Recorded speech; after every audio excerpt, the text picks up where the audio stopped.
final. Anyway, so what I'm going to be doing instead, vote reviewing this, seeing how BLG won their first international event in finals. For those of you that don't know how this works, or you're dropping in for the first time, I review these games and I try and, you know, be tough love with it. You know, try and see where the mistakes are, but try and see the reasoning behind it, and see what we can learn from the games as well. So without further ado, we should probably get to it, I guess. We should probably get to it. Okay, cool. Oh no, I see my camera back a little bit. The cropping's different. Okay, adverts are in an okay spot. Maybe I should wait a little bit until viewers trickle in, but we shall see, I suppose. Things I'm not really sure how many people want to watch this content live is the thing. Because to be honest, it's not always the most like interesting thing for you. But let's go into this anyway. So this is G2 BLG finals, and this is game 1. So let's get into it. Take the Ashe out of the equation. We don't think that Seraphine is big of a prio. Now the question becomes why. We've actually seen G2 move away from this as a priority. Okay, so we saw this trio of bans pretty much kept up by second pick the entirety of playoffs, actually. Okay, thanks to the follow, Zolo. This is all lane dominance. This bans away Ashe, Seraphine, stuff like Ezreal, Karma. We also saw Bard banned away by GENG. BLG banning the Rumble instead. So first round, let's have a think about our power picks which are left up. So we have Jarvan, Shin, Pantheon. Those are like your 3 really big junglers, and then because all of them are bad into Poppy, you can have Poppy there as well. Orianna's gone. These are all like your big junglers, which are kind of left open. In terms of bot lane, there's Bard. Bard's the big one. There's also Corki, Nami. There's Bard, Corki, Nami. What else is there in terms of lane priority? Those are the big ones that I can think of off the top of my head. Anything else which has slipped my net here? These are the big ones which I think of right now. So BLG get first pick. What are they thinking of? Oh, Lulu as well. Right, Lulu was like permaban the entire entirety of the rest of the playoffs. So Lulu gets through. I actually forgot about that. So now you can go something like a Bard. You can go for Corki Nami, which does win lane.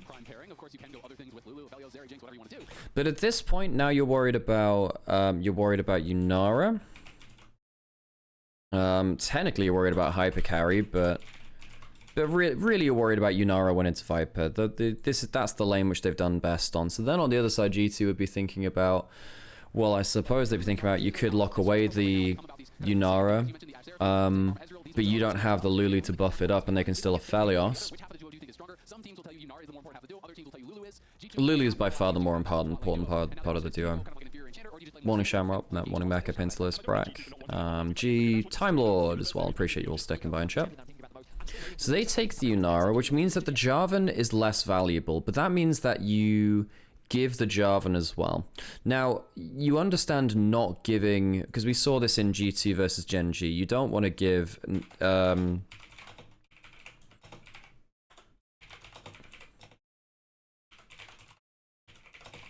you never want to give Lulu and J4 up in the same rotation. It just sets up too well, because J4 is the best anti-hyper carry pick, so you protect your own AD carry with that, and Lulu is the best supportive pick for hyper carries. So this is a pretty good start for G2. I think it's a little bit annoying for BLG to have to give over the Yunara Jarvan. And they do want to go towards a hyper carry. I actually wonder whether the Zeri might have been better, because obviously Sivir can't deal with the Jarvan ult that well. Because you're not mobile enough to get out of there. I mean, you can go Shurelya's on Lulu and go like Sivir Lulu double move speed. Zeri Zeri has less lane pressure, but is more safe versus the Jarvan. But Viper's not actually he's not translated leads on Zeri into wins recently. Poppy into Jarvan, you know, is really good. That's really good. You can match early power.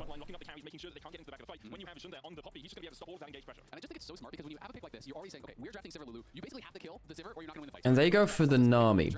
So now Nami is here for lane pressure. Now I was wondering about something like Bard, but Bard isn't great into Sivir because Sivir can just spell shield it. This is a pretty even first three. I would say G2 is slightly further ahead. Yunara and Nami should beat Sivir Lulu in lane? Question mark? I think it should. Nami tends to beat other enchanters out in lane because her damage is higher than other enchanters, even if her healing doesn't go crazy.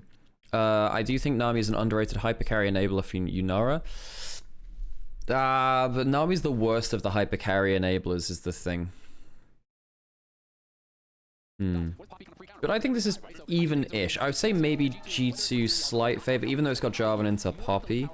If Poppy ever misuses W or Jarvan gets a flash ult, you can't stop that part of the engage.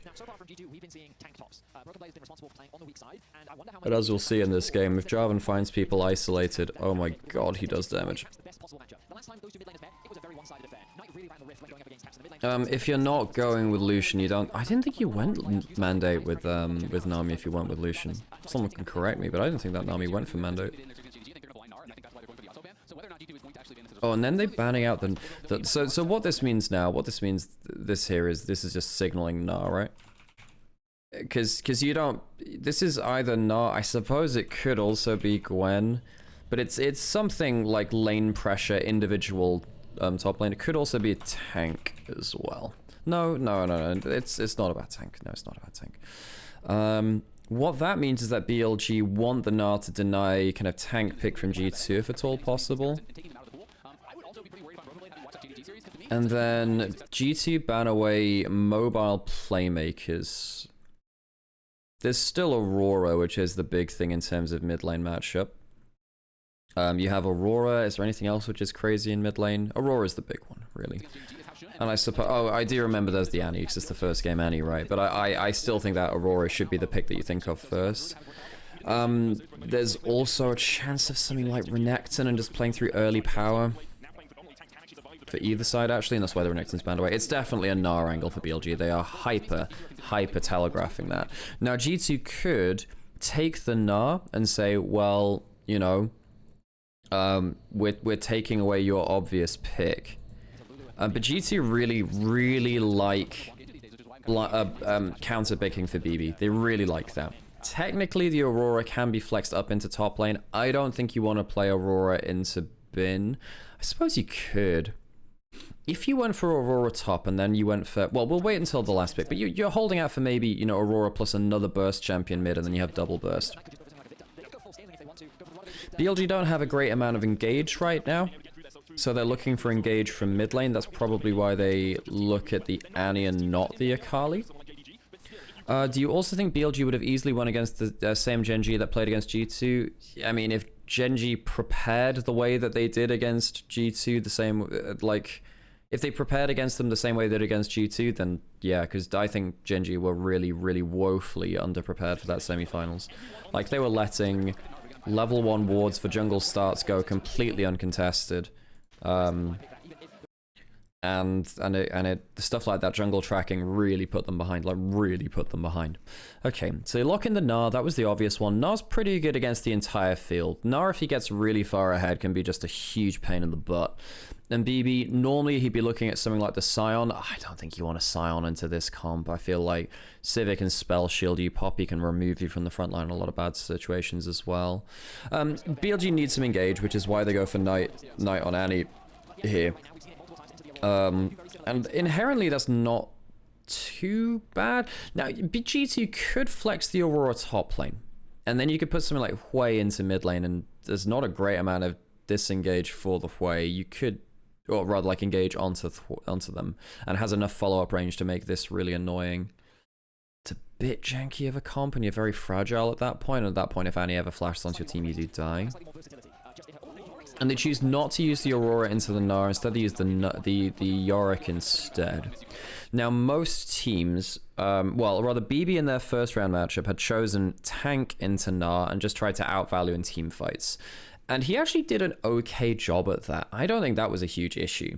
Now, the Yorick here is good into, well, almost everyone that can't freely get out of the cage. Sometimes the Poppy can, because she can wall stun out of it.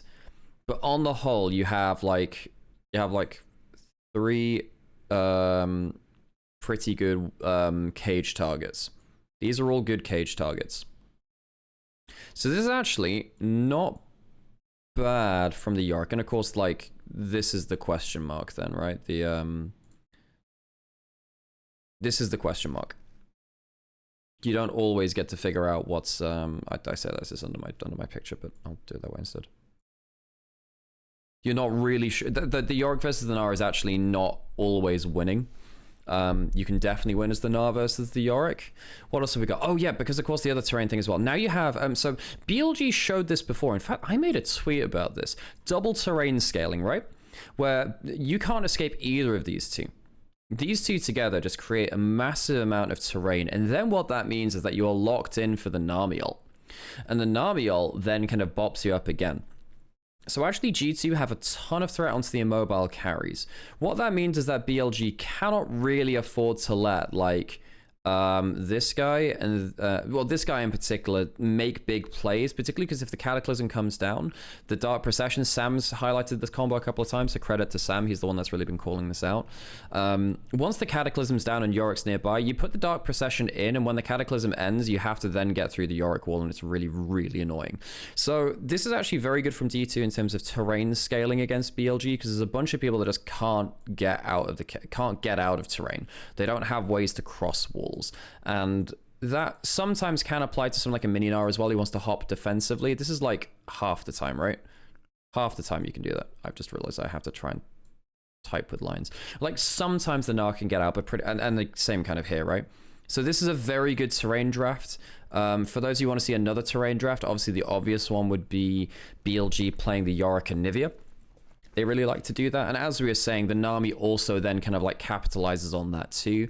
These two are just kind of happy they're existing. So I actually think on the whole, this works really well. And that also explains, as Yes mentioned in chat by Doc Shamrock as well, it explains the double mobile playmakers being banned away here. Also, then you think, well, why don't they lock in more mobile playmakers? Well, they need engage. They do need engage, and you also need a safe blind pick. So why do they pick the Annie? Because it gives you a good laning phase into pretty much anything. Annie, this isn't really a Hui draft from G2, and the Orianna's not up. So on the whole, everything which Annie wouldn't deal well with is kind of gone. You could have gone Silas, but that's not a good enough blind pick. If you pick a blind pick Silas, you end up getting destroyed by something like an Akali last pick. Like that is one thing, right? If it had been, you know, Gnar Silas, there's actually a chance that the Aurora goes top and then you get like Akali mid lane. And even then, Aurora beats Silas in lane 2. And I say blind pick, right, just because the Aurora has been held as a flex pick. That's why it's important there. Okay, I think that's most of what I want to talk about in the draft. Well, that's from the G2 side of things. From the BLG side of things, very strong ability to play through side lanes. Even the Aurora doesn't really like playing against the Gnar particularly. The Gnar can run you down. And it's a pretty squishy comp into an Annie. So if Annie does get an engage, someone should die. And you have the scaling advantage because you have Lulu over Nami. Nami's a better early game champion.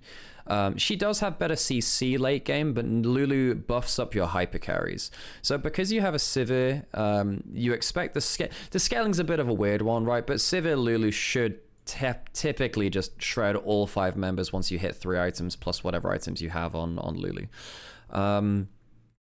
So yeah, I think that yeah, Sam did call this out when I called out the terrain when it happened there too. Okay, I think that's all I want to say on draft. I think that's a pretty good breakdown. I think that G2 have some really powerful combos to play between. And as we'll see in this game, their primary objective really is to stop the Annie ever really being able to use Flash aggressively. And as you will see, that happens really, really well from them. Let's go. Okay, let's whack ourselves there. They've been here many times before, but have yet to take the title, yet to claim that first place. Hansama stepping up, Knight and on will be spotted. Hansama just backs away, uses that ward in the middle bush of the lane. I know the Viper's waiting as well. I actually really like these cheeky level 1s. More and more teams are doing this. For a while, at the start of the season, all pro players were just like, well, I guess level 1s aren't a thing anymore. You just can't do anything at level 1. And people have realized if you just sprint down to a lane, so what they were expecting was G2 to be playing in this brush here. And if Hans and LeBron were in that side brush, they probably lose Flash, and they probably lose a lot of health just from Night walking. Both jungles on top side. Oh, that's one thing we should check as well, because one thing in GENG versus GENG versus G2, we saw that the wards were really not good from GENG, so let's have a look at them quickly. So there's a ward here defensive, that's something which GENG didn't do very well. There's a ward from G2 bot side brush. I think there's some wards being fought over here, but I can't quite see on the minimap from that angle. Does Skewmon go in for something there? Is he actually going for a... So, Skewmon was looking. Skewmon was looking. He put down the flag very early on just to see if he could get into top side early. That's interesting. That is interesting. On was finally locked in the whole tournament and wasn't off. Yeah, for sure. I think this is one of it. I think this is probably his best international tournament ever. For sure, I agree. Oh, and Knight walks down for a potential level 1. If you got a chunk onto the level 1 and then suddenly, you know, this duo is ahead...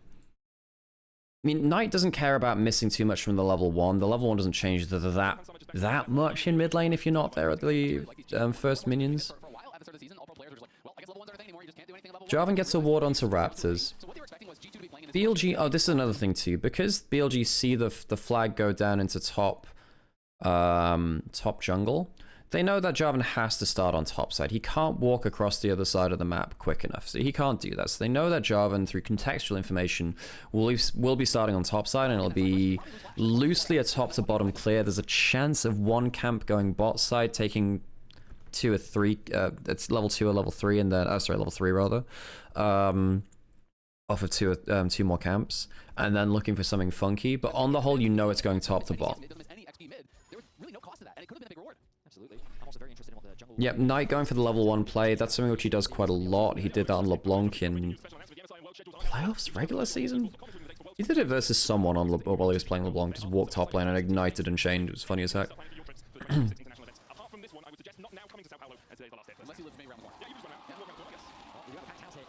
Level 1s are going really well for Viper and On. I didn't think that the Nami would be losing lane this hard. Nami's very good in early lane on the whole. Mid lane's even enough. Early callback for Viper. So he has to scale up, and we did say eventually he'll just kind of 2v8. Top lane for BB's going fine. Wave's pushing into the right spot for him. It's going to push back into him. Schemon's gone for his just quick clear first back. Shun hasn't. Hang on. Whoa. Why is Shun so late on the back? Wait, was Skewmon just really quick on his clear? Is it really that different between Jarvan and Poppy? I guess one of the issues of starting topside red side is that you go red, Krugs, then Raptors, so you can often be a little bit slick, because you can't start on Krugs, right? Because Skewmon really likes to get an early first clear, and then as quick first clear as possible, and then recall ASAP. Do you think Shun is much more the factor than Viper for BLG's success? Would it be the same for Alec? There's a whole bunch of things, right? But I think Shun very much has fixed the chemistry of the team, and is also just world-class in general. So early back from Viper. Yeah, Skewmon just gets a crazier, like, first clear.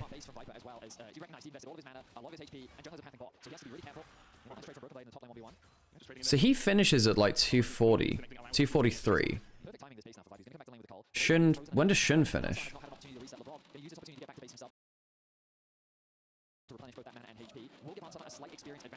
Yo, the Poppy finishes like so much later, no? Yeah, he finishes like 20 seconds after Jarvan. I didn't think it was that big of a difference, was it? That's a super quick clear from Skewmon. And that means that Skewmon, and this is something that Skewmon really likes to do, right? He wants to go back as soon as possible for his components, and even in games where enemy jungle is ahead of him, if they haven't back to spend their gold, it doesn't matter. And in this case, obviously they're even in terms of farm, but Shun hasn't gotten his first back off yet. Shun held smite, that's the difference. Yeah, but Skewmon still has his smite up for first scuttle, you know? So, well, I memean, technically it's not on cooldown. Oh, what the heck happened there? So Shun doesn't do it. He hasn't recalled yet, reminder. Skemon's on top jungle. This is actually quite dangerous from Lavrov. You know that bot scuttle's likely being taken. Oh, just spot out Lavrov. Lavrov will spot out Shun. Do they just full kill him here? Oh, Lavrov good flash. Shun was looking for the slam into the wall. I wonder whether he could have flash wall stunned. Because as soon as Poppy like connects with your character model, you can't flash. He could have... Nah, he's not quite there at that point. Maybe he could have actually... He could like flash here then stun. But he doesn't want to commit the flash, I guess. But I'm pretty sure if he does, they kill because there's no summoners from bot lane. It's a thick ass error.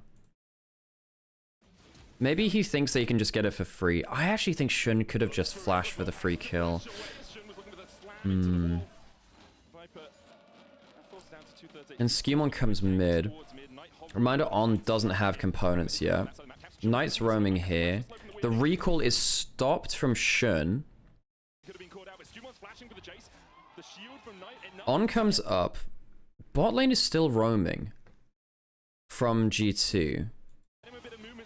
They don't get the wall stun onto Skimon. He doesn't have flash. I'm going to slow this all the way down. Caps, does he get the lineup onto both here for the Q? Poly doesn't...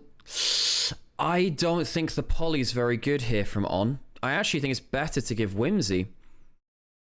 Or you... Well, because the Poly doesn't slow. That's a bad Poly from On. And the damage actually... The damage from the combo, I believe, still lands from Skimon onto Knight. Yeah, the EQ, even though the model isn't flying... Even though the model isn't flying, the damage still happens onto Knight. Well, if anything... On should have... Hang on, whoa. If anything, On should have polymorph Caps to stop him from getting his combo off. I guess he could have flashed for it anyway. Or you poly when the cooldowns are up. Hang on. Is his cooldown up now? Oh, so he polys him now because the Q is off cooldown. 2, 1. But his E is only off cooldown now. Now, imagine here, if they'd held polymorph, yeah, the Q could have been used onto Knight. I don't think that kills. Not at like rank 2 of Q. If On polys now instead, he can't EQ after and he immediately dies. And then I don't... Caps would have to flash for this at that point, and I think he would die. I think On fucks up his polymorph.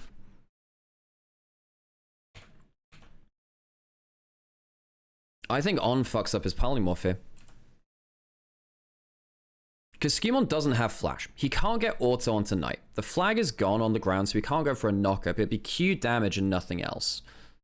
Maybe they thought they'd just win it anyway, but the polymorph doesn't slow.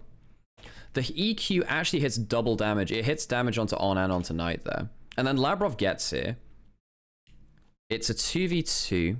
Both AD carries out of the play for now. Shun does have double buff. Hits the Q.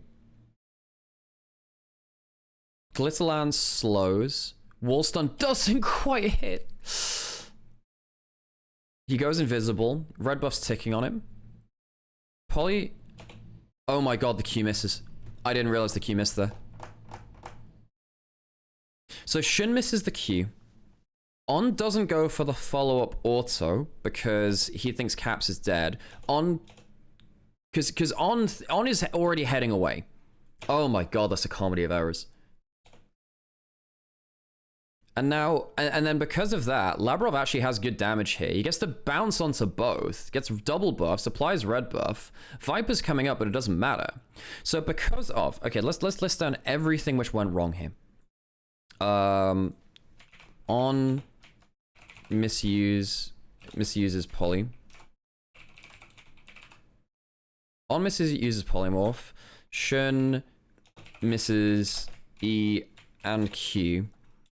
On doesn't do last auto.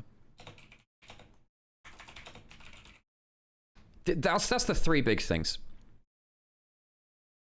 I actually think that Knight is the one in the right here. Knight does everything right here. And then, of course, this is all off the back of Shun also not backing for components yet, so technically he's weaker. Knight actually should have... This should have been a winning play. So what that means is it ends up being +2 kills...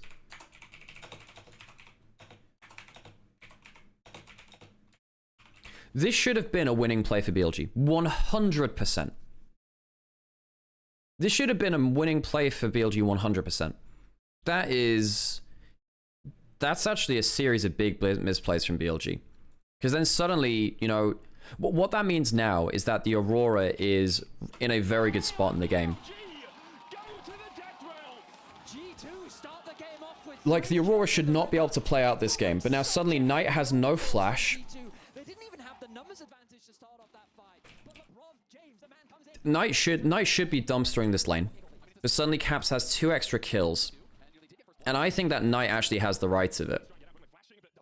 Bin can't really chase down because Broken Blade could potentially get an extra Q and kill, or Morning Mist and kill. But like, Knight flashes the E, dodges the EQ. Does Glitterlance miss there as well, actually? Does that change anything? Maybe it does, actually, because there's no flash on him. Oh, he misses the Glitterlance even! On misses the Glitterlance! Oh crap, that's pretty bad. Yeah, Justice. You know what, folks? I know that Knight had like a bad finals. Actually, Justice for Knight here.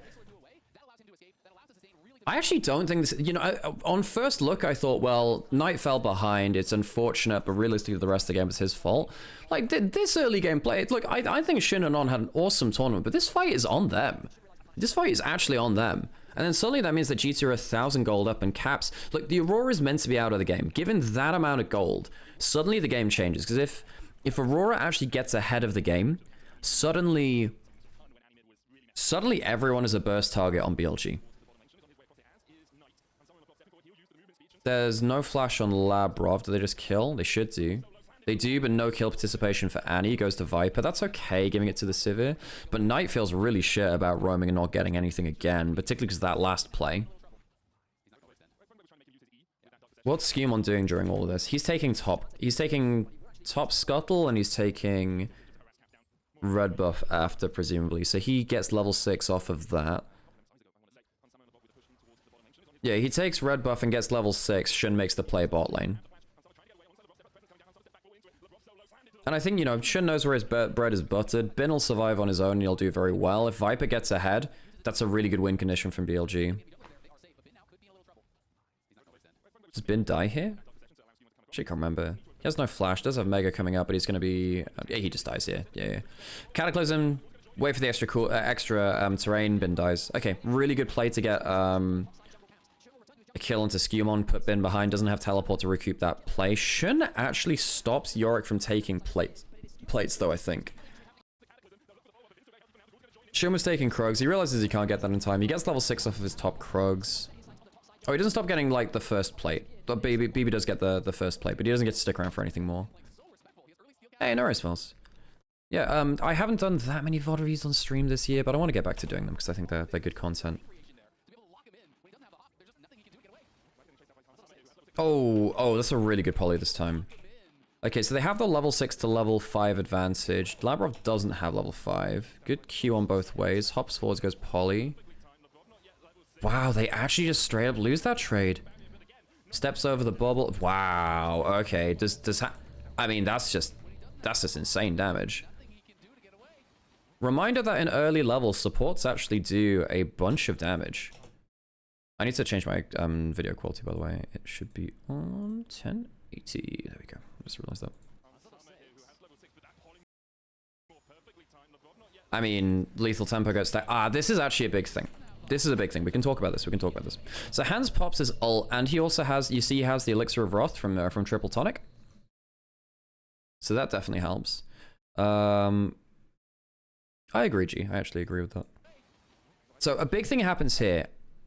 Hans doesn't get any auto attacks down, which means his lethal tempo is on 0. Viper gets his auto attack reset, which means that when you have both of them with lethal tempo, as you can see, that's the rune right. Even with the level 6 to level 5, I actually think the lethal tempo diff, because of the polymorph, goes wild, no? And can Labrov do anything? He does have flash, but Viper still has spell shield. It's not like Labrov can do anything here, no? He pops his buffs onto his AD carry. He's out of range to follow up for auto attacks. Hans goes too far forwards. Bubble misses because he's expecting a backstep. Obviously, that doesn't help. Realistically, I think he could have flashed and killed Hands anyway. The mistake there is Hands going into a polymorph. It was a very good polymorph, and I think they thought they would win the level 6, level 5. What the hell's happening about jungle? Do they kill? No, they don't. Oh, he stops that. Oh, it's so close. Getting flash out of caps is big. Knight can't quite get the CC chain. Because what Knight will have done there is, if you press R on a location outside of range, your character moves there. So what Knight will be doing is trying to move, just literally just clicking R on his keyboard and just saying, I will click R, which means it will cast ult at the earliest possible opportunity. Yeah. He literally cast R, like, he didn't right click to move, he clicked R to move to try and get the quickest possible CC to see if Caps messed up. Obviously, Caps didn't. That's annoying for Knight. It's really annoying because I actually think Knight's doing the right shit here. He's roamed at the right times. He went bot lane, didn't get any kill participation. He did that at level 1 as well. The bot jungle play was actually not his fault at all. This is a big miscalculation from Hans. I think so if Sivir backstab it, I don't think the bubble being put in front of him saves Yunara. I think it does get Sivir to flash. I think Sivir would flash and then Hans would die anyway, but you should have at least forced the flash. That's a mistake by Labrov. So Shun's down in XP, but I don't think he cares. I think he realizes that he's really strong anyway. Do we have a big fight coming in now? Maybe we have a big fight coming in now. Knight has flash. He doesn't have ult. Just use the bot side jungle. No, but G, I don't think that's true. I don't think that's true because, okay, well, G, I'll go back to the early play. Because you're talking about the mid jungle reading it, right? Okay, so let's go back to this first play here then. Let's go back to this first play if you think it's about mid jungle reading Knight perfectly this game. Because I don't think it's like that at all. I think it says right here, Knight is on the proper side of the lane. Realize that he's in danger because again, reminder that Poppy is bot lane and hasn't backed for items. So there's a chance that the extended play doesn't go right. Flashes out of the E, gets out of the EQ, and then this, because he has done that, because of that flash and that sidestep, he should be able, that should have won them the entire early game.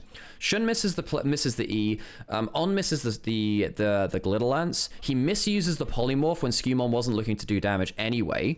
And then the EQ comes through. Realistically, Knight does everything right there, and it's then mid-jungle, this jungle support from BLG, which then mess up Shun missing the Q, on not doing the last fadeaway auto, which would have killed there with the help picks available. And then that is that ends up being a 3-kill swing, right? Or just about, maybe in 4-kill, because BLG should have had an extra 2 kills, because I think they should have killed both mid and jungle, so jungle and support after that, and they shouldn't have died as their last 2 as well, so that's a 4-kill swing. That is a 4-kill swing because of the mistakes of Shun and On from missing skill shots and misjudging how to use things. That Knight does everything right in that situation. I actually can't remember the timestamp we were on after this point. I think we went a little bit too far there. Whoopsies. Oh no, this is beyond the level 6 here. Yeah, we are Broccoli. Yep. And then we just saw this as well. This is the wall stun, which doesn't quite... That's the CC combo, which doesn't quite work. Yeah, so after this point, Knight doesn't get to use his flash aggressively the entire game. But realistically, that's because his jungle support put him behind in a series where he should have gotten like 3 assists out of that, you know?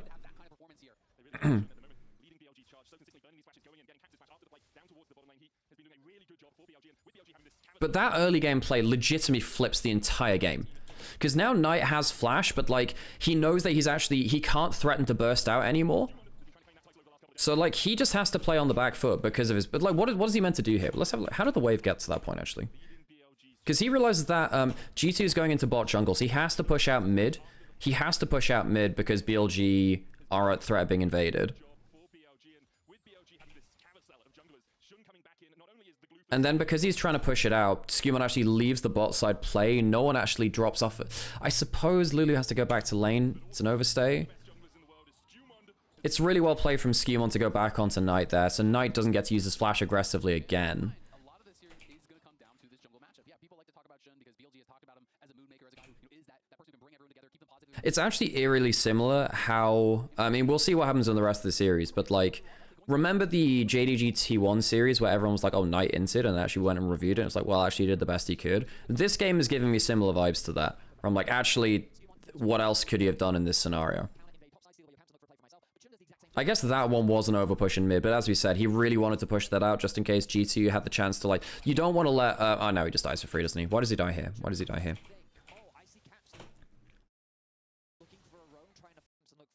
Why does he die in this case? Because he's just blown flash. He has a ward deep up in mid lane, so he doesn't think that Aurora can get there in time, but Skewmod is actually strong enough to kill him by himself now. Bot lane's in bot lane.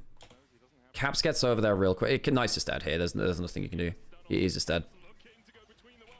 Because he's trying to contest vision around there. This is good from Skewmod and Caps. They're just perma-camping mid lane. They're just perma-camping mid lane now. And like, because Shun was on back, I think that Shun should have walked up into... I actually think... Hang on, let's have a look at bot side play here. Because Shun wants to go Wolves. Is there a chance that Shun could have gone into River to help clear out vision or help push line out for Knight? Because On and Shun, one of them really needs to help Knight now because he's behind in the mid-jungle matchup. Shun is just not present here. It's his Wolves and his Raptors which are up, and he backs. He teleports back in. Waves out now. Shun wants to go towards his Krugs. Look at this, there's a pink ward either side of fucking mid lane, man. There's a pink sword either side of lane. He has like one ward in the middle of the lane, which gives him some information, but what can Annie do here? Just have to sit under turret, I guess. But then if you're sitting under turret, you just feel crap. That doesn't help you either, you know? So he spotted Aurora going up this way. So basically Knight is trying to cheat the game by saying, okay, well, I know there's likely wards on either side. Aurora might be backing. If Aurora's backing, he's fine here, because there's no Cataclysm on Jarvan. Gets the stun, can't clear the wave. Flash from Cap. It's not a flash from Caps, it's a flash from Skewmod, rather. But like, BLG have just they've literally thrown Knight under the bus here. And now that means that Skewmod then can take that lead and then just roam around the map. BLG are doing a really bad job of tracking Skewmod now. I do wonder whether Shun and On had to find another way into the enemy jungle. I think that Shun just staying... I think was there a way for him to get to like a Raptor invade? No, there was nothing like that up. Camps are all permanently down.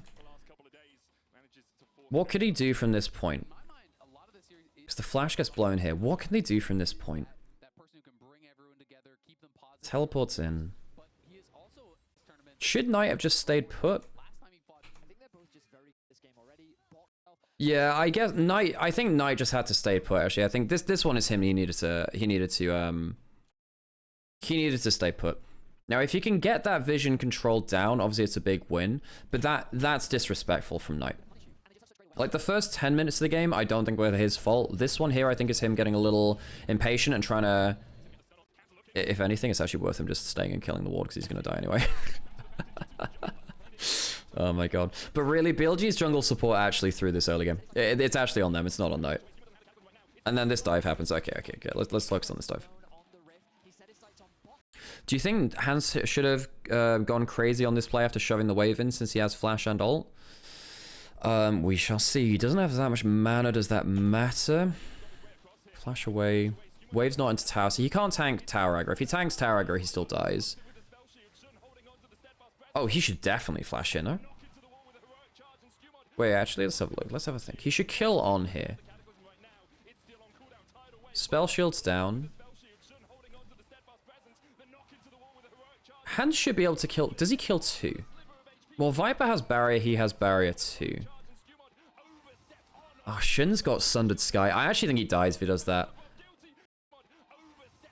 And then Labrov flashes for the kill. Is flash worth 322 gold?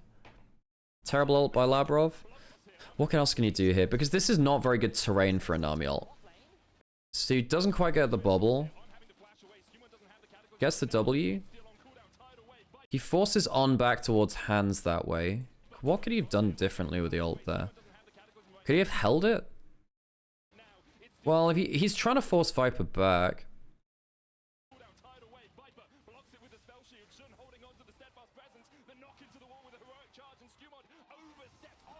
On then, yeah, On's disrespectful here. And then, yeah, the flat, that probably does get him to mandate, I guess. So it's worth because it gets him mandate. That is actually a very good point. Could Labrov have done anything different here? Should Hans have gone around the outside of the tower? Because Hans just doesn't participate in this play at all. It's a good dive by Skumon there at first, gets a ton of damage down. Shun's actually here in time now. Backstep on that, good bop up.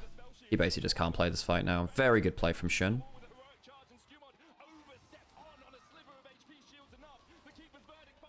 Aw, On, you should never give that over. Honestly, Labrov could Labrov have made it out? Maybe not, but now he dies to Viper.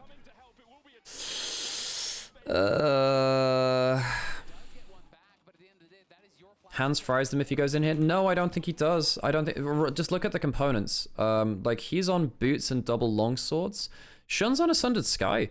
The Poppy can legit kill him here, by the way. And if Viper survives with barrier, he dies too. So the best he does is trade, because On was going to die to Labrov anyway. The best he does is trade. Well, he doesn't trade anyone, I don't think. Maybe he trades one with Viper. But then at that point, you have to use your flash and your barrier to kill Viper, and Shun probably kills you anyway. So I don't think Hans should do that at all. I think Hans doesn't have the items for it. With tier 2, he didn't even have a recurve bow, you know?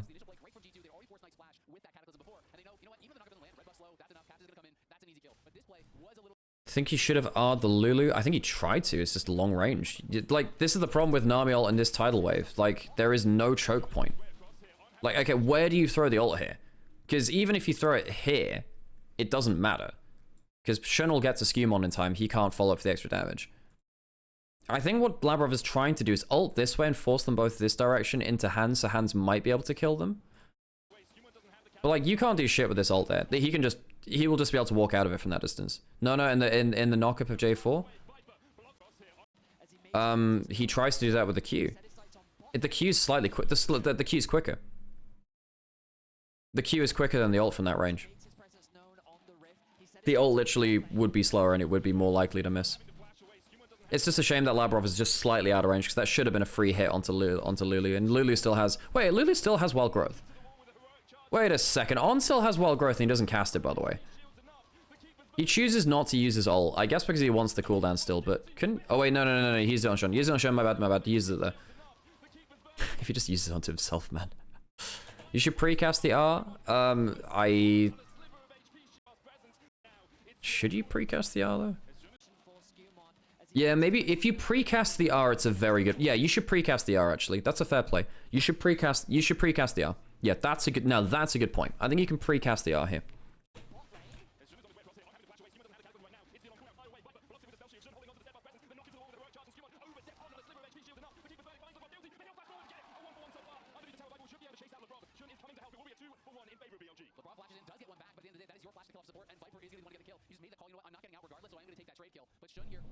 Okay, back to this one again.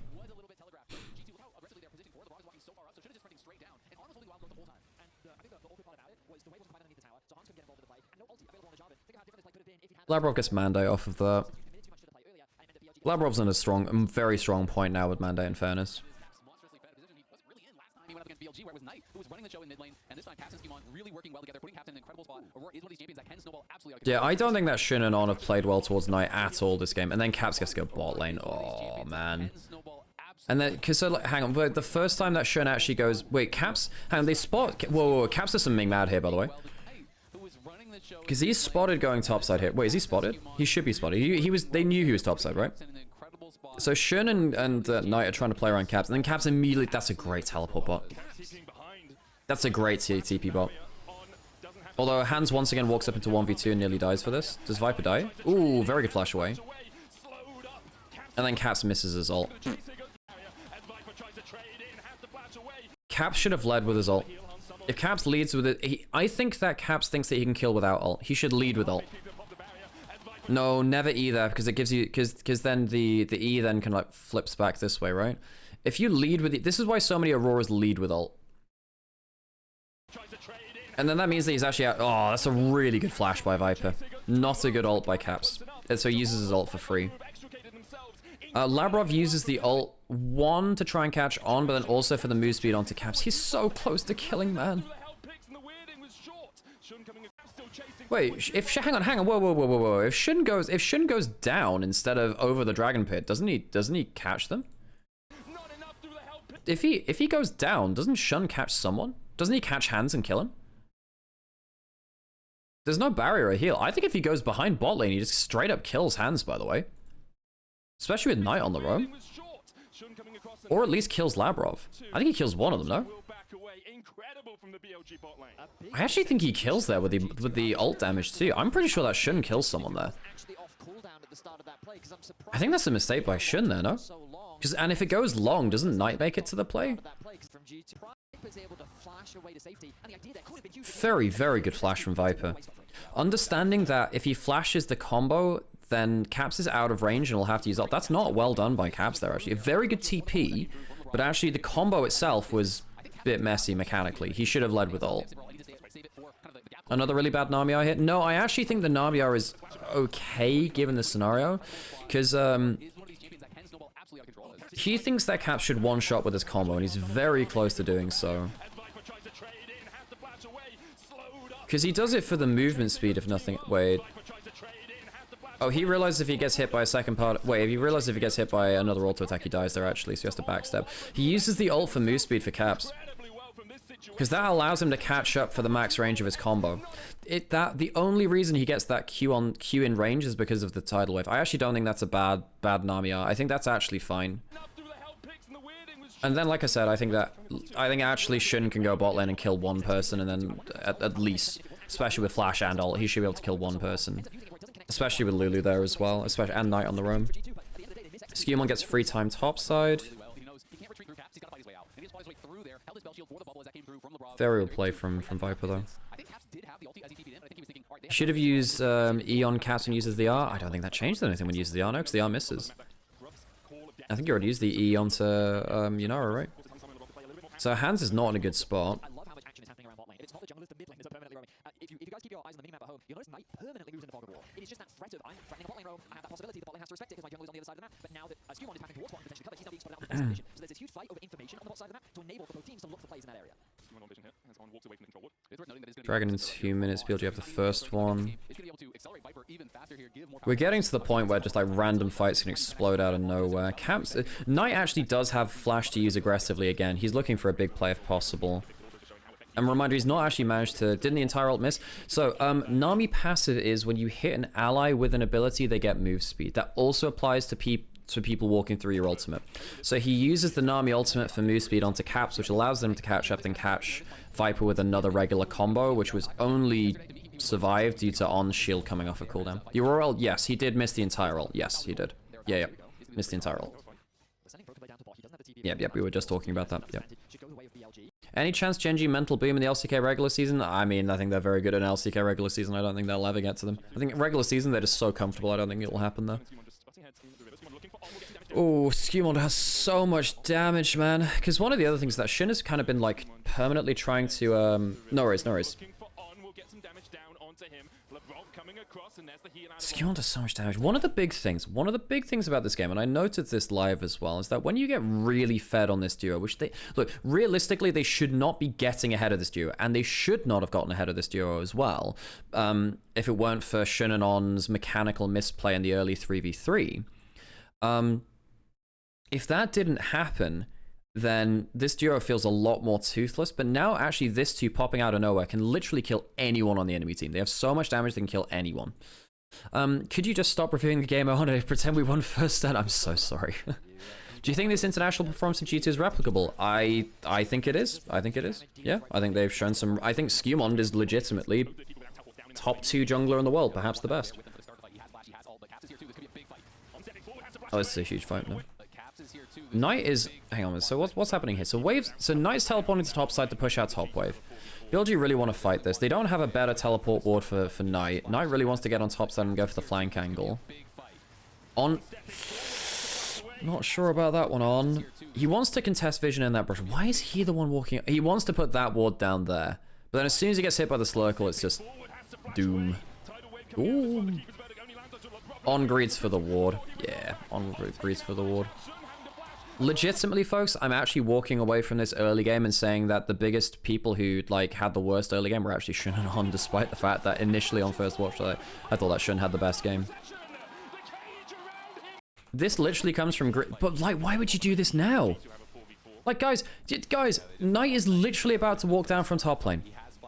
You don't have to do this. That you see the HP on the back of the pit here. You see two people in here. Maybe you I think even at this point you see Caps, right? Pretty much with his skills onto the Herald. You know that Knight is going to walk, or rather, you know that Caps has just walked down from top lane. Yes, it is a good play from Lavrov. Yeah, for sure. Well, I mean, like, he hits the ult on target. I mean, fair play. It's a very good play from Hans. Hans hitting that W at the right point opens up everything else. But, like, once again, Knight's just going like, what's my team doing? This is legitimately what is my team doing? And then Viper doesn't have... It's a very good roam from BB at the same time. Who walks his way to the play at the same time. But, like, BLG does have to wait, like, a handful of seconds more, and they actually get an aggressive anti-flash. Quick kills come through from G2. BLG wasn't expecting that level of aggression to come through from the G2 squad. Hans Summer steps forward, punishes On. No heal to get him to safety, has to commit the flash, and G2 convert that into more. Bin will do his best to convert it into a tower, but now Knight. Oh, and then this play happens. This is huge. So then BB runs back bot after giving, well, the extra half a level and then the tower goal to Bin. He goes mini. So why is this happening? So Herald's just been picked up, which is why I think Knight wants to, like, hyper contest mid lane to stop an easy Herald push, and Dragon's spawning now. So he's like, well, Dragon is spawning. Surely they'll be on that, like, right now. I don't think he... Well, that's a lot of damage. Flash. That's a good bubble by Lavrov. But what this means is that, look, Knight getting this much damage onto Hans means that there actually should be a contestable Dragon. This should be a contestable Dragon because Hans is completely out now. I actually think that Knight's okay with this, and if he wasn't so far behind, he would just explode him. And then Bin flashes out of the... Oh, that's a really good reaction flash. And then gets enough rage for Mega. Has to flash away from that. But imagine this play if Hans actually had enough HP to roam down bot side. You know, the only way this extended kill happens is because Knight also gets that burst out in mid lane, but Bin with the outplay in the 1v2 is utterly absurd, man. And that buys them Dragon. There was no way that G2 should be giving up that Dragon. That Dragon. Did I say Baron? It was Dragon anyway.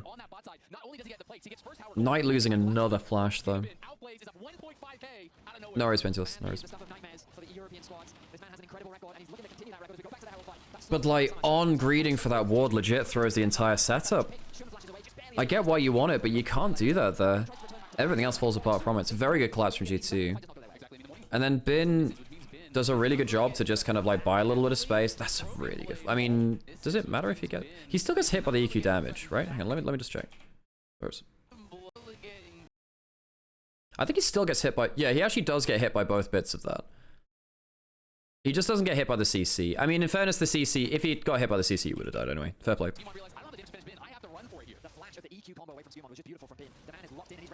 Oh, and then this play happens topside. Caps gets a really good map play. Caps' map play has been really good. I do think that some of his mechanical execution has been a bit bad. They actually catch him... Oh, they try and one-shot Lavrov. Again, if Knight had just gotten a little bit more early gold, he would have killed. But, you know. Teehee.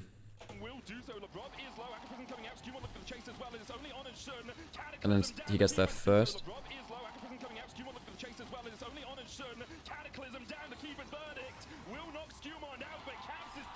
Okay, we need to see the replay of this. Because we're in a replay, we actually need to see the replay footage because we don't see the setup to the play. So there's actually not that much point in viewing it from the live footage. This is one of the problems with replay. When you get a hype play, you miss the setup for the next big thing. So this is what we actually want to watch. Okay, so Caps is low. Presumably because Knight just ulted Caps. Knight doesn't have flash. Oh, hang on, is that through the wild growth? That is through the wild growth. Wow, that's some big damage. Whoa, that's a lot of damage. Could he have given Whimsy to Knight? Or did he already use the polymorph? Did he even give him? I guess it was on cooldown. I mean, that's a hell of a lot of damage. Oops. And then Bin gets caught out in bot jungle. That's a very good vision play by Caps. I mean, Caps is just everywhere on the top side. Yeah, Caps' vision play has been absurdly good. He's been very, very good at getting into pockets of war. And like, in a regular game with Aurora versus Annie, you shouldn't be able to do this. Because of the early play, he's really taken that opportunity and said, well, I can actually be anywhere now. He's done very, very well at that. Because of the kind of the map falling apart around BLG, means that Herald actually gets really good usage here.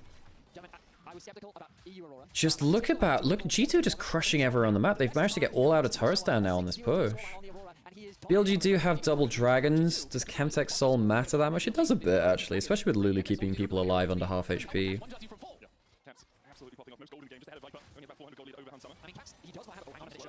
Yeah, Caps has an insane series for sure. That's not a good ult. That one's not a good ult. Could Skewmon have reached him? No, because of Flag Drag. That's actually his first bad ult of the game. Versus LPL has not been a good track record for him. If you look at the international finals, they are 0-6. But right now, that's what I Oh, and then this is a. I think this is a mess. I guess. Wait, what are they fighting for? What are they fighting for here? Viper's walking up. I don't like this. I don't like this at all. I guess they think that BLG can't really face check very well. I mean, Knight doesn't have flash. They don't have good face checkers. In fairness, this is... W move speed helps. They don't get anything from that. I guess they thought maybe they'd face check badly. Maybe that's what they thought.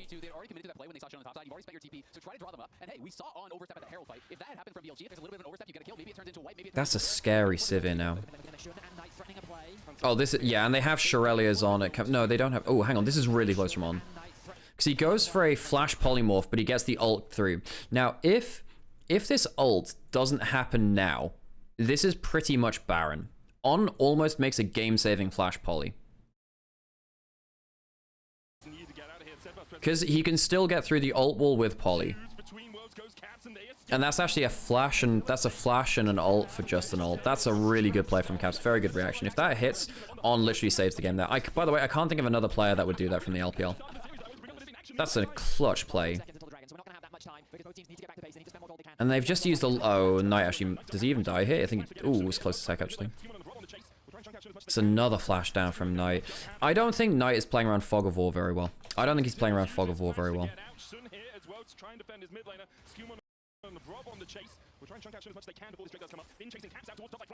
Bad flash from Bin. If he does hit that Q, does he kill?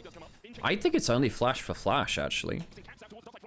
If he hits that Q, I think he just flashes away. I don't think that's a very good flash from Bin. I know he wants to get that shutdown on Caps. That's not great. This is awesome. Mega cone play. Okay, we'll slow this one down. Because Knight's just had his flash blown. Bin's just trying to keep people back. I'm really... Look, Skewmond, I think that the entire... Hang on, wait, something went wrong. What do you mean by something went wrong? What does that mean? Nani? I just had something went wrong on my... Oh, so I tried to snooze... I can't snooze my ads. Why? Why can't I do that? Okay, I can't snooze my ads, folks. My bad. So we're gonna get an ad break at some point. Oopsies. Because G2 have done a really good job of like continually keeping pressure up, you know, continually blowing flashes. I think that the Chemtech Rift really helps too because of the threat of that blast cone. And, sorry, I said I was going to slow this down. And then Viper, I mean, does he flash the Cataclysm damage? No, he actually flashes nothing. So at this point, you flash the combo or nothing, no? I think you gotta flash the combo or nothing, I think. It's hard to flash the damage of the EQ. This is something which people forget. The CC and the damage of Jarvan's combo come in at different points. The damage comes in very quick and then the CC comes in after. So even if you flash the CC, you're likely getting hit by the damage. Because even if, like... Let me slow this down, right? Let me slow this down. Because if you flash now, you flash the damage. Just about. If you flash now, you don't get hit by the CC, but you do get hit by the damage. And he does neither here, obviously. It's a good wall stun. Wild Growth very nearly saves. Tidal Wave's very good follow-up. Crazy damage onto Skewmond, actually, for what position they were in.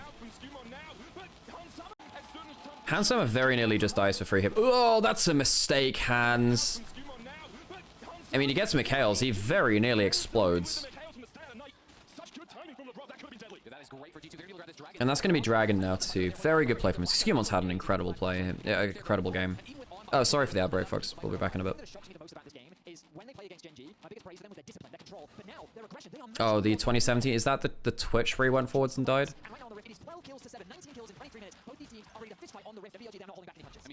Yeah, tell you what I didn't expect to be finding as many kind of like reasons. Look, Knight's definitely not played around Fog of War well, but realistically, the first 10 minutes were not his fault.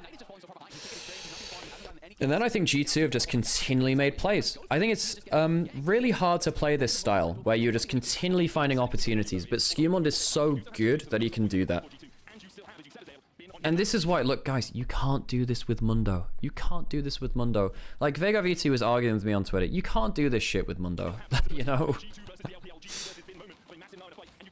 Like, you can't just continually make plays like this and stop BLG from taking a hold of the game. Like, I get that you might have your own thoughts about what champions are strong or weak or blah, blah, blah. But realistically, when you're against a team like BLG, you want the ability to just continually, snappily make plays. You control the next play happening. Bin's... Magar? Oh, this is a super close play too, actually. Oh, flash for the bubble, that's good. Bin does get the Mega. That's not a good walk forwards by Labrov. I guess he's trying to get in. I think what Labrov wants to do is make sure he can body block the next Q, potentially. But he gets hit by the W, and that means he can't do that. Takes the Mikhails to do it. And now that takes so much time. Huge problem here. So Shun comes around.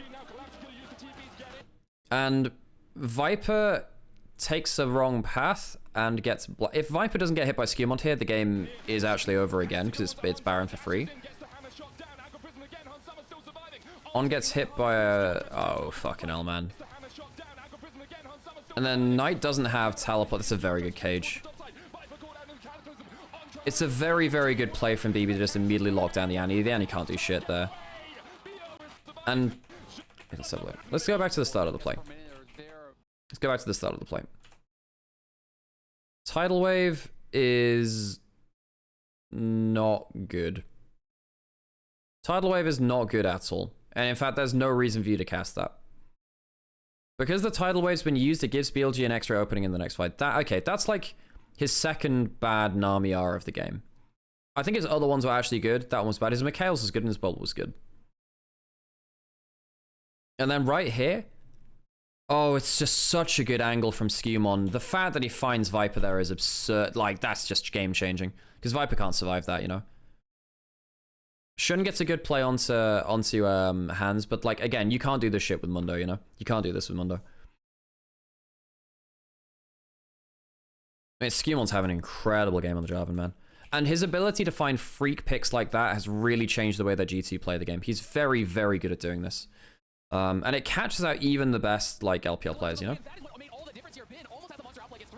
And then the cage onto Annie means that she can't do anything. Then, what happens here? Well, I really need to see the setup for this. Let's have a look. So now we've got no one pushing out on the map. Bin over-pushing. He doesn't have to, he just dies because he's in a 1v4. Hang on a second, does he? Sivir, ult, and Shurelia's helps a lot here.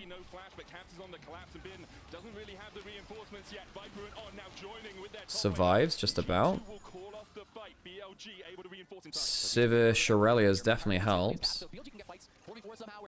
Wait, what did Labrov do with this Nami ult? Okay, did he have another bad Nami ult here? Oh, that's just bad. I mean, what did... Oh, hang on. He does use it for the movement speed, at least in this case, but I don't know get why he's doing that so much. Yeah, that movement speed actually onto BB does actually help a bit, but nah. It's just a bad tidal wave. It's a bad tidal wave. It's a bad tidal wave. You shouldn't be using it for movement speed, though.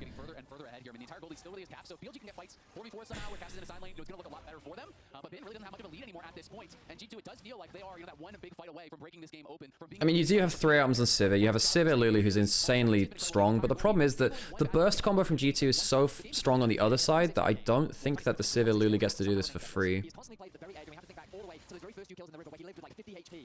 Yeah, that's what I'm saying, Broccoli. I'm saying that's kind of cap. Like, initially I'm like, well, that's what he's been doing before, but not really now. 30 seconds till Dragon. Good chunk out from Caps onto Knight. He does have the honey fruit. bout as well. He's a hard man to kill. Level 16 as BLG look to try and fight this drag. 3 items for Viper. Oh, Bin goes mad here, by the way. Because remember that using your Q like that is bad, Skewmon. Because Bin will just run you down. That's bad from Skewmon. That's like his first bad play of the game, legit. And then just the double bop up just goes fucking insane. Remember, this is a 3-item Civ who just gets to play for free here. I mean, that mistake actually comes from Skewmon. Skewmon just casting his Q for free, not having a way out. It does actually throw the game there. Oh, very close. Oh, bloody hell. Mistake from Caps. Mistake. And Caps doesn't want, and Knight doesn't want to use his flash though. And that gives them Baron over free. That's a very good pick off by Shin and On. Very good pick off by Shin and On. Bin chasing down Skewmon really makes the play though. The biggest mistake is Skewmon getting chunked down for free. That's the biggest mistake.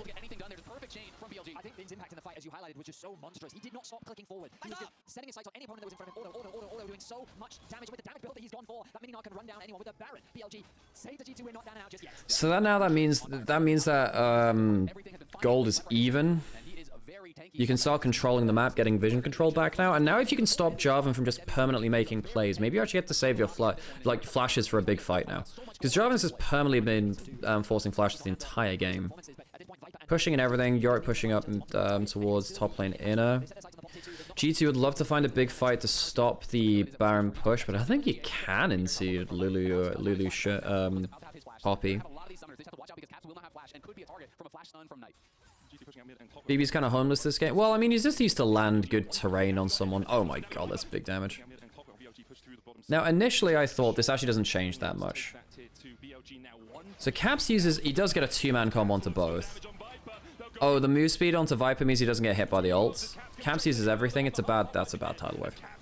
That's a bad tidal wave. I don't know what he's doing there. That tidal wave, okay, Labrov, buddy, I could protect some. I could, that's just, what? Okay, but again, like, Caps shouldn't be able to do this in case, he shouldn't be able to do this in this draft. It's just because the early game went so well for him, and he's playing very well with that. Legit, what does that do? Let's have a look just before he uses that combo. Okay. Knight has aggressive flash. They're trying to push in here. Shun's not here to protect. On doesn't have shields onto him either, so Viper takes the full damage. Shield actually doesn't hit anything there. So Shun and On are out of position for the wave push. Is Shun looking for Jarvan to see if they're on the... I think they're afraid of Jarvan being... Wait, when was the last time they saw Jarvan? No, they saw him in bot wave now, so they know he's not there. They know it's not Jarvan. So why are they positioning there? If you're crashing in that wave, Shun and On... Well, Shun needs to be in front. But also Knight and Viper shouldn't be walking up like that either.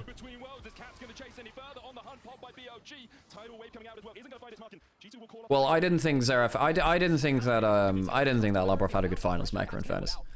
I thought he had a bad finals, because he got caught out like a million times.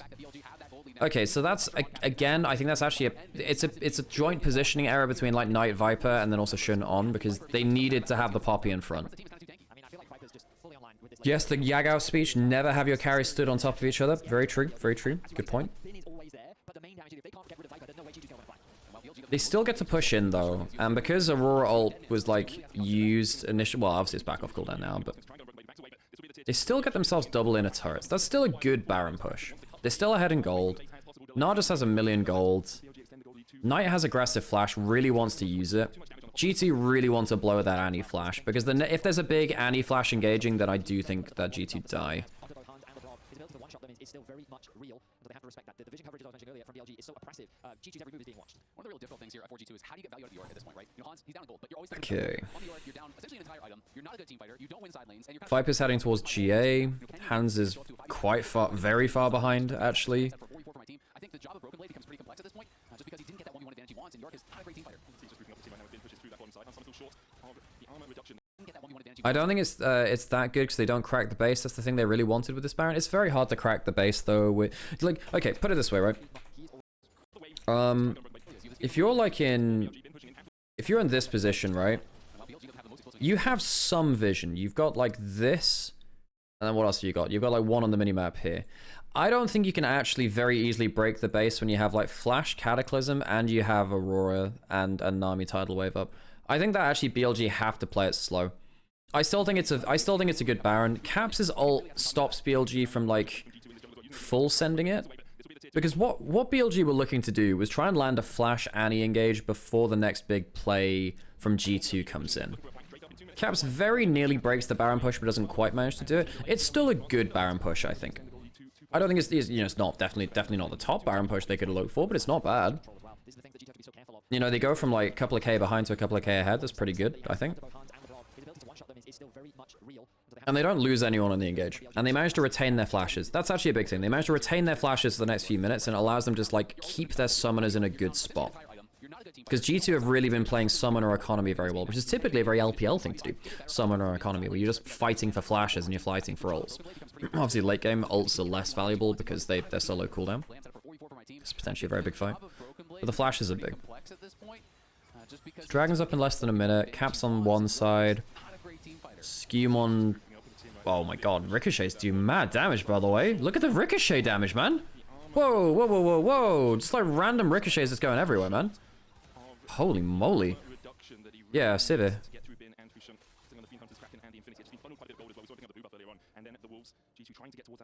Viper also can't get chunked off of the wave now, really, because he's got Bloodthirster. If that works onto BB, again, you're probably... Like, if they actually manage to catch BB there, it goes pretty insane, actually. Good awareness by him to back off at the right time. He is down a significant amount of XP. Dragon's up now. G2 give it for free, presumably. Lots of vision control from BLG.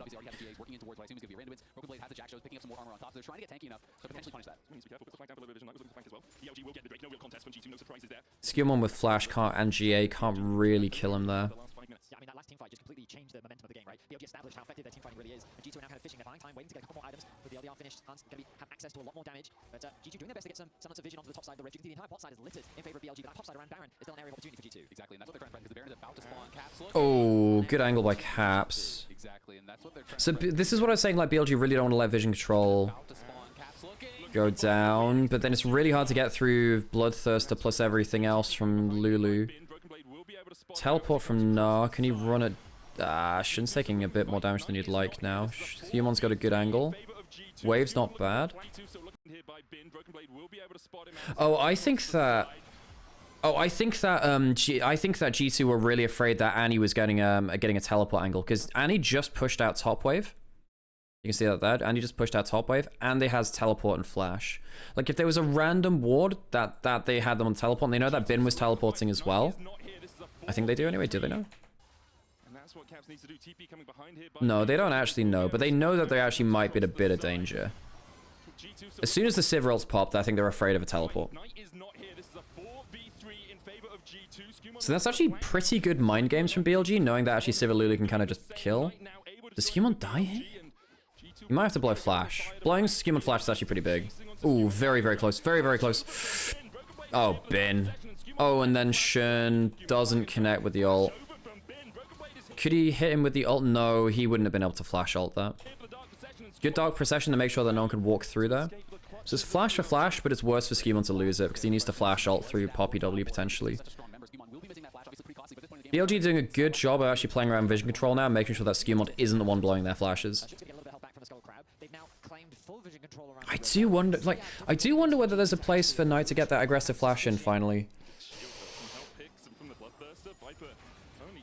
Okay, Viper just gets a million shields. Very hard to play against that. Shun gets ulted. Oh, I'm surprised that... Okay. Shun misplays it. Shun misplays it. So there's something which you can do on Jarvan, right? So if Jarvan ults onto the Poppy who has W up, it procs the W, but you don't actually get stopped, so you just go through it, which means you can actually EQ out, which is why I was saying that Skewmon really wanted to be able to flash ult, and then EQ out. Because it means that you can't get stopped by Poppy W twice. Same with Talia Minefield. So if you like Banshees, dash in. If you get a Banshees Veil and you dash into a Talia Minefield, you can dash through it again and nothing else happens. Okay, let's slow this down. Let's slow this down. So Caps goes forwards, tons of shields onto Viper. Bin is actually in auto attack range, and level 20 Nard does a mad amount of damage. So Bin is just doing mega stuff. He's basically zoning off both carries at the same time. Great from Bin. Knight, I actually think can go for a flash combo here. I actually think he should go for a flash. Oh no, he goes for the front line. Well, no, Bin. Oh, that's so close. That's so close. He doesn't have the crazy amount of I think that. It's decent damage. He's not in flash range of Hans here. Hans could also flash away. I think that's not bad getting a two-man combo there, actually. Bin's not in mega range. The slow very nearly catches him. That's very, very, very close from Shin. If that hits, that is effectively Baron in game. Shin's missed a couple of very clutch wall stuns here. It's closer and stuff. It's literally just pixels off. That's very, very close. So what do you lose from that? Basically, G2 lose some ultimates and nothing else. Yeah, honestly, if Knight wasn't so far behind, he would actually be doing like half HP of the front line as well. And he's a ridiculous champion from ahead. So then they go back. I don't think BLG should be doing it. Guys, you just used like a shit ton of... You just used a lot of summoners. I don't think you should be doing this. I don't think that... I mean, like... Bin doesn't have Mega, I suppose. Does now Sivir ults up? Oh, right. They, Hans flashes, potentially because Knight was about to... Oh, you see what Knight does there? You see what Knight does? You see what Knight does there? He just S clicks. He just S clicks and then Hans flashes. Watch this. Right? So they are deadly afraid of a anti-flash W. Watch this. This is insanely fun. Watch this. And then Knight just walks up and he stops. He just stops moving. And he forces the flash out of Labrov. Because they're afraid of the stun. And then he flashes the second time and he kills BB with it. Because BB does have flash. This is the only aggressive flash that Knight does this game, I'm pretty sure. Kills BB, good kill for Flame. Good for him. Oh, he placed the control wood. Sorry, yeah, he placed the control wood. But because of the stop in the motion, it means that... Because it's very similar to him, like the W animation. So Labrov gets kind of like freaked out by the ward getting placed down. Because he's watching Annie to see if like the animation starts, he Ws when he sees any animation starts. And it's a good flash onto BB instead. Although they're losing the inhib turret now. Does it matter? Well, there is a teleport from BB, but he's too dead to use it.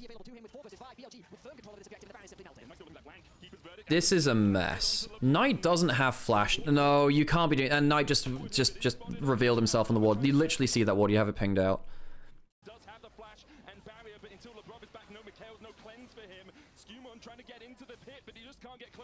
It's very hard to TP, to flash out of an Annie stun in fairness, G. Okay, so this is really... Oh my god, On makes a big mistake there. Okay, let's have a look at this again. So Knight shows himself. I will go Hydra, thank you, Vasu. And then Hans really good damage. So they don't have vision control in that brush. It's really surprising to me that BLG don't manage to hold control of this bush here. They don't use the Phallites. Not controlling this brush actually ends up being devastating. It really ends up being devastating for them. Okay.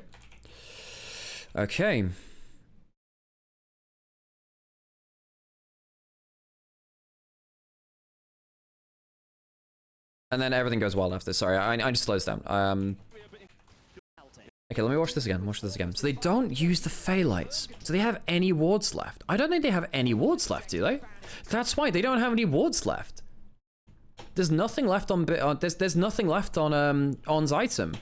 Oh, you've just used a shit ton of ults. You need to stop here, BLG. You don't have enough wards for this. And then Knight's on the flank but doesn't have flash. Used it to kill BB. The Popule only hits Labrov. They don't have Sivir ult. On has flash, maybe looking for a flash poly. And then On's looking for like a poly and can't do shit and he just dies for free. That's really, yeah. On's looking for a poly. They don't. If they have vision control in this brush, he could maybe poly Hans, but then Hans gets Mikhail. No, Mikhail's just down. Yeah, they could have. Wait, does Hans have a cleanse of his own at this point? No, he doesn't. If he polys hands, Bin kills him, I think. No Mikhail's, no cleanse for him. Skewmon trying to get into the pit, but he just can't get barrier. But until LeBron is back, no Mikhail's, no. Oh, On uses his W. 3, 2, 1. He has it up again now. He could poly hands. I think you can actually poly hands here. I think you can ult himself and poly hands, and I think Ben kills him. Well, Ben doesn't have flash. I think On would die anyway. He could flash out, maybe. Nice. That's a very good turn from Skewmon. Because look, Knight reasonably thinks the fight will be happening around the other side of it. I've got a free chance to make a play. But Caps and Skewmon are so fed that they can just one-shot Knight. No wallstone onto hands, very good flash away. Cap still has his ultimate. And the game just ends, because they can just TP bot end now. But now they can TP bot end, and that's game. This is a fascinating game of League of Legends, folks. I think that Skewmon is utterly sublime. Utterly sublime. I think that Caps uses his map pressure very, very well.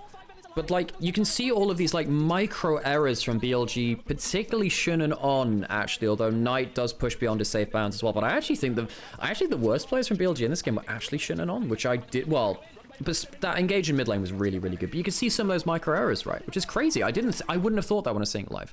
Okay, folks, what I'm going to do is I'm going to put on an break now. And what I'm going to do is on YouTube, I'm going to upload each game review individually. I think that's what I'm going to do. I'll do it like game 1, 2, 3, 4. So if you're watching game 1 here on YouTube, you get the good bits of it. I'm going to put on an break, and I think I'll do YouTube for individual videos. Maybe I'll run it like that. Okay, I'll do that, and I'll see you in a second. No worries, NMOC. Yeah, I guess all of the viewers are going to file out now. Yeah, everyone's going to leave now. GT's going to start losing. But that was actually a really good game from Skewmon. I know I was like focusing on the BLG side of that from the mistakes they made, but like Skewmon was absurdly good. Okay, be right back.